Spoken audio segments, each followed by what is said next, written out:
नाही ना, बघ आठवतही नाही. अरे एकत्र पिणं सोड, साध्या मोकळेपणाने कधी गप्पाही मारत नसतो हल्ली माझ्याशी. सारखं आपलं त्या बायकोशी कुचू कुचू चाललेलं असतं, नाहीतर मोबाईलवर मित्रांशी. हे माझ्याशी बोलायला तुला काय रोमिंग चार्जेस लागतात का? हो आबा तसं नाहीये हो. मग मी बोलत नाही कारण उगाच भक्तीने कटकट केली तर. हा, हे मात्र खरं रे बाबा. आपलं सगळं आयुष्य आहे ना, हे बायकांच्या कटकटीला घाबरण्यामध्येच गेलं रे. बघ ना, पहिली 25 वर्ष आईला घाबरण्यात गेली, दुसरी 25 वर्ष बायकोच्या धाकात, आणि तिसरी सुनेच्या. आणि तरी सुद्धा आपली म्हणजे पुरुष प्रधान संस्कृती आहे. इस बात पे हो जाए. Cheers, cheers, cheers, cheers.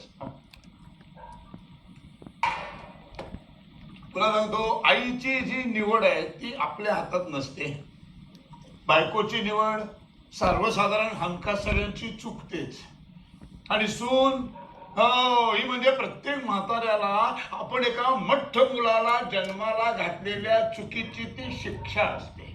सुरुवातीला ते एकदम माझ्यावरून नाही बोलणार. आधी बायका मुळातच कशा भयंकर असतात ते सांगते, मग हल्लीच्या बायका कशा. एकूण काय, बाई ही जमातच महाभयंकर आहे. हा नाही, पूर्वी माझा विश्वास नव्हता या गोष्टीवर, हल्ली बसायला लागला.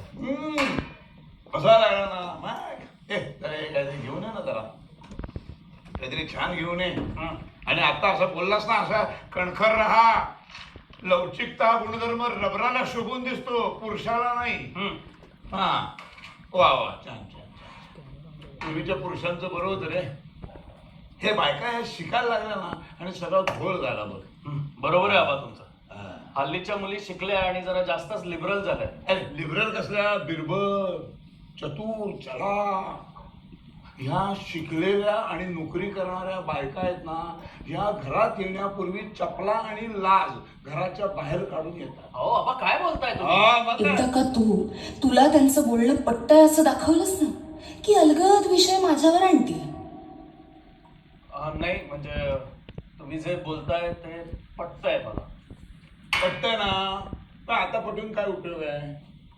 एकतर तू शिकलेली आणि नोकरी करणारी बायको केलीस, त्यात पुण्यातली. आणि हे कमी होतं की काय म्हणून गणितामध्ये प्रोफेसर. स्वतःला एवढी मोठी गणित तज्ज्ञ समजते, तर घरातल्या खर्चाचं गणित कसं काय बिघडतं रे तिचं. अहो आबा सगळ्याच बायका खर्च करतात. एवढा एवढा करता. अरे तुझ्या बायकोच्या नुसत्या अर्ध्या चपला जरी विकलास ना, तरी तो जयपूर फूट विकत घेता येईल. आता मला सांग, इकडे आता एकदा